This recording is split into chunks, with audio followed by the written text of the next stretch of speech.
Hello everyone, welcome to my YouTube channel.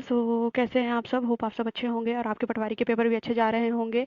और I am damn sure कि जो जो पटवारी के पेपर दे रहे होंगे, सो मोस्ट ऑफ द लोग ऐसे हैं जिन्होंने पीएससी का फॉर्म भी भरा होगा और वो पीएससी के लिए भी फाइट कर रहे होंगे। और जो ऐसे भी कुछ होंगे जो अभी पहली बार शुरुआत कर रहे हैं और उन्हें से नहीं समझ में आ रहा है कि पीएससी के लिए क्या, प्री के लिए क्या पढ़ें क्या नहीं पढ़ें। 30 दिन ये नहीं कह सकती कि सफिशिएंट है प्रीलिम्स के लिए। मुश्किल है लेकिन कोशिश तो कर सकते हैं। और प्री की जैसे अभी तैयारी थोड़ी बहुत हो जाएगी तो नेक्स्ट प्रीलिम के लिए आपके लिए हेल्पफुल होगा, जो अभी तैयारी करने के लिए सोच रहे हैं और जिन्होंने अभी 2 महीने 3 महीने से पढ़ना शुरू किया है उनके लिए अच्छा हो सकता है कि वो कर सकते हैं। तो वो चीज़ भी आज डिस्कस करेंगे। और आप लोगों ने जैसा वीडियो पे पहले देखा ही, थंबनेल में देखा होगा कि 2 फेलियर मेरे पीएससी के। अपनी कोई दुख भरी कहानी नहीं सुनाऊंगी यहाँ पे। जो भी गलती होती है वो खुद की होती है। कहीं पे भी हम किसी के ऊपर वो ब्लेम नहीं कर सकते कि इसके कारण हो गया उसके कारण हो गया। डैम में इतना तो श्योर है कि गलती मतलब मेरी ही है। कहीं ना कहीं मैंने ही गलती की होगी और क्या क्या गलती की थी। और वो भी डिस्कस करेंगे। जो आप लोग नए हो, जो जो अभी पीएससी के फेज में आए हो और पीएससी को क्रैक करने के लिए, तो 2 साल में मैंने बहुत कुछ सीखा पीएससी से। और पीएससी की प्रिपरेशन करने के लिए बहुत सारी चीज़ें सीखी और क्या क्या गलतियाँ की एक्चुअली मैं बिना कोचिंग के कर रही हूँ। और बहुत से ऐसे लोग होंगे जो बिना कोचिंग के पीएससी के लिए तैयारी कर रहे होंगे। यार, पीएससी के लिए कोचिंग करना कोई ज़रूरी नहीं है। मैं 2 साल से मतलब मैंने 2 साल दिया है लेकिन मैंने कोई कोचिंग वगैरह कहीं पे भी नहीं की। और मैं इतना लेकिन इतने भी अच्छे मार्क्स नहीं आए हैं। जैसे कि मान लीजिए पिछली बार 74 गया था और कट ऑफ, और मेरे 69 मार्क्स थे। तो इतने ये तो हैं ज़्यादा, लेकिन ये है कि बिना कोचिंग के किया जा सकता है। मेरे रिवीजन में बहुत ज़्यादा कमी थी, मैंने अपने में कमी निकाली। तो revision most of the important की है पूरे पीएससी के फेज़ में। तो रिवीजन बहुत इंपॉर्टेंट है और ये मैंने अपनी कमी निकाली कि मैंने रिवीजन नहीं किया। नया पढ़ने का मेरा मन कर जाता था, लेकिन जब उसी चीज़ को मैं 5 दिन बाद लौट के देखती थी कि रिवीजन कर ले, तो बिल्कुल भी रिवीजन में मन नहीं लगता था, आलस सी आया करती थी। और मुझे ये भी पता है कि आप सब बहुत से ऐसे लोग होंगे जो लोग ये प्रॉब्लम फेस करते होंगे, लेकिन अगर इसको फेस नहीं किया तो और इसको टैकल कर लिया तो I am damn sure pre निकल सकता है। और अगर मैं भी ऐसा कर ली होती तो शायद मेरा भी प्री निकल गया होता, लेकिन ऐसा नहीं हुआ। तो चलिए, अपनी दुख भरी कहानी इतनी नहीं सुनाती हूँ कि क्या क्यों कैसे हुआ, लेकिन ये इस बात का भी इंतजार कर रहे होंगे कि जो लोग ये वीडियो देख रहे हैं आई एम डैम श्योर वो बिना कोचिंग वाले होंगे।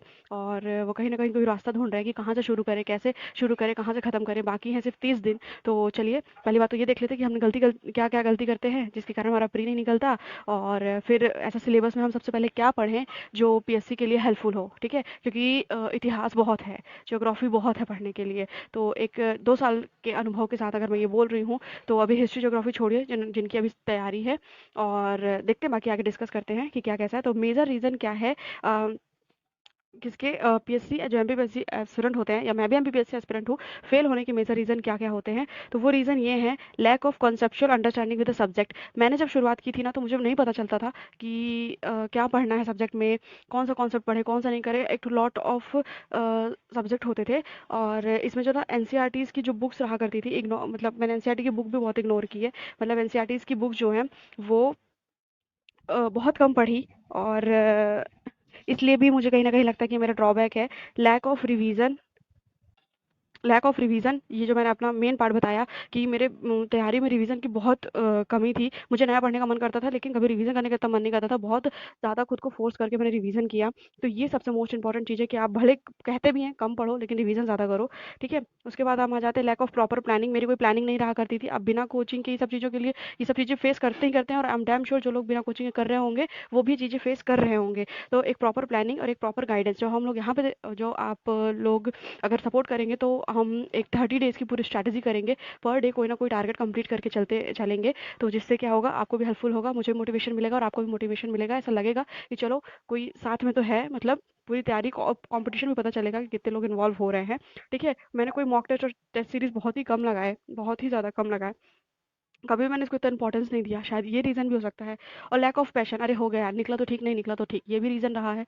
तो पैशन है, इसको अपना पैशन मान के चलिए, ठीक है? और सबसे इंपॉर्टेंट चीज़, नो टू नोट्स मेकिंग। मतलब मैंने नोट्स तो बनाए लेकिन बड़े बड़े नोट्स बनाए हैं, क्रिप्स नोट नहीं बनाए। क्योंकि पेपर के एक दिन पहले, 2 दिन पहले या एक हफ्ते पहले इतनी एंजाइटी होती है, इतना डिप्रेशन लेवल होता है, इतना प्रेशर होता है कि हम उस टाइम पे इतनी मोटी मोटी बुक या मोटे मोटे नोट्स नहीं उठा सकते जो मेंस लेवल तक के लिए होते हैं। तो जो प्री के लिए होते हैं उनके लिए बहुत शॉर्ट एंड क्रिप्स और फैक्चुअल नोट्स होने चाहिए जो 2-2 पेज में खत्म हो जाए एक एक सब्जेक्ट। तो उस तरह के नोट्स भी आपको बनाना है अगर आप फॉलो कर रहे हो, पीएससी दे रहे हो तो, ठीक है? एक रॉन्ग स्ट्रैटेजी, ये भी रीज़न है फेलियर का। Skipping part of related to Madhya Pradesh मैंने इंडियन ज्योग्राफी और हिस्ट्री ये इसमें ज़्यादा फोकस कर लिया था, ना कि एमपी जीके पे फोकस किया था, शायद इसलिए भी मेरा ड्रॉबैक हो सकता है, ठीक है?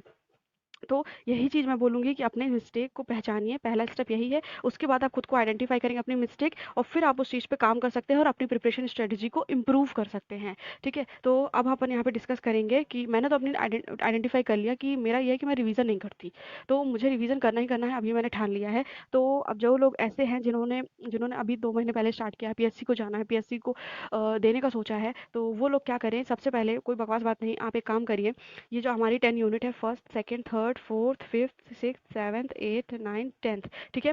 तो सबसे पहले आप ये यूनिट 10 करिए। मोस्ट ऑफ द इम्पॉर्टेंट, मैंने 2 बार एग्ज़ाम दिया है, आयोग के क्वेश्चन देखने के मिले ही मिले हैं, और नहीं मिले कम से कम 6 क्वेश्चन तो रहते ही रहते हैं, 5 से 6 क्वेश्चन तो आयोग के रहेंगे, चाहे ऐसे चाहे वैसे, तरह तरीके तरीके से, चाहे सदस्य पूछ ले, चाहे ईयर पूछ ले, चाहे फॉर्मेशन पूछ ले, रहते ही रहते हैं। तो सबसे पहले आपको पहला स्टेप यही है कि 3 दिन के अंदर अंदर आप आयोग को कंप्लीट करिए, एक शॉर्ट क्रिप्स नोट्स बनाइए, उसके बाद आप कोई भी 9 यूनिट में से और कोई देखिए, लेकिन सबसे पहले आप करिए आयोग को कंप्लीट, ठीक है? तो अगर आप लोग कहेंगे तो मैं आयोग के जो शॉर्ट क्रिप्स नोट है मेरे बने हुए हैं, मैं उनको टेलीग्राम पे अपलोड करूँगी, अगर आप लोग ऐसा सपोर्ट करेंगे तो।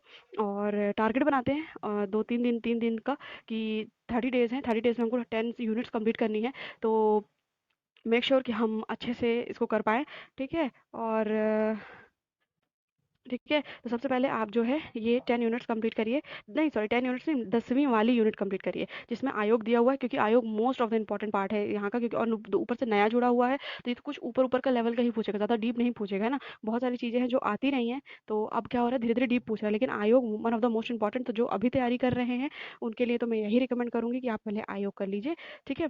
फिर उसके बाद और कोई दूसरी यूनिट करिए, या दूसरी यूनिट मैं नेक्स्ट वीडियो पर बताऊंगी कि आप अब नेक्स्ट कौन सी यूनिट कर सकते हैं। तो पहली यूनिट जो अभी फर्स्ट बार पेपर दे रहे हैं, पहली बार दे रहे हैं, बिना कोचिंग के दे रहे हैं, वो सबसे पहले आयोग को कंप्लीट कर ले।